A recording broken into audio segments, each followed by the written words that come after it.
ഇടുക്കി മൂന്നാറിൽ പഴയ സർക്കാർ കോളേജ് കെട്ടിടത്തിൽ കിടക്കുന്ന ലക്ഷങ്ങൾ വിലമതിക്കുന്ന ഫർണിച്ചറുകളും മറ്റുപകരണങ്ങളും സംരക്ഷിക്കാൻ നടപടി സ്വീകരിക്കുമെന്ന് ദേവികുളം MLA അഡ്വക്കേറ്റ് A. രാജ പറഞ്ഞു. ഫർണിച്ചറുകൾ പരിപാലനമില്ലാതെ നശിക്കുന്നുവെന്ന വാർത്ത കഴിഞ്ഞ ദിവസം കേരള വിഷൻ ന്യൂസ് റിപ്പോർട്ട് ചെയ്തതിന്റെ അടിസ്ഥാനത്തിലാണ് നടപടി. 2018 പ്രളയത്തിൽ തകർന്ന കോളേജ് കെട്ടിടത്തിനുള്ളിലാണ് ഫർണിച്ചറുകൾ കിടക്കുന്നത്. ലക്ഷങ്ങൾ വിലമതിക്കുന്ന ഫർണിച്ചറുകളും മറ്റുപകരണങ്ങളും നശിക്കുന്ന സാഹചര്യത്തിലാണ് അവ സംരക്ഷിക്കാൻ നടപടി.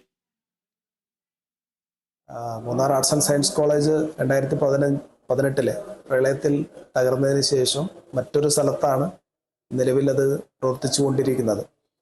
അപ്പോൾ ഇതൊരു ഒറ്റപ്പെട്ട സ്ഥലത്തായതുപോലെയുണ്ട്. നേരത്തെ ഇടിഞ്ഞുപോയ കോളേജിൽ ഉപകരണങ്ങളടക്കം അവിടെ സൂക്ഷിച്ചിരുന്നതാണ്. എന്നാൽ അതെല്ലാം ഇപ്പോൾ ഓരോന്നായിട്ട് നശിച്ചുകൊണ്ടിരിക്കുന്നതാണ് നിങ്ങളുടെ വാർത്തയിലൂടെ മനസ്സിലാക്കാൻ കഴിഞ്ഞത്. നമുക്ക് നിലവിൽ അങ്ങോട്ട് കോളേജിൻ്റെ പ്രവർത്തനം ഇല്ലാത്തത് കൊണ്ട് ആരും തന്നെ അങ്ങോട്ട് പോകാത്ത ഒരു അവസ്ഥ ഉണ്ട്. അതെല്ലാം സർക്കാരിൻ്റെ ഉടമസ്ഥതയിൽ മാറ്റി തിരിച്ച് കൊണ്ടുവരുന്നതിന് ഇനി എന്തെങ്കിലും നഷ്ടപ്പെട്ടിട്ടുണ്ടെങ്കിൽ അതൊക്കെ തിരിച്ചു പിടിക്കാനുള്ള ഒരു ഇടപെടലും കൂടെ ഉണ്ടാവും.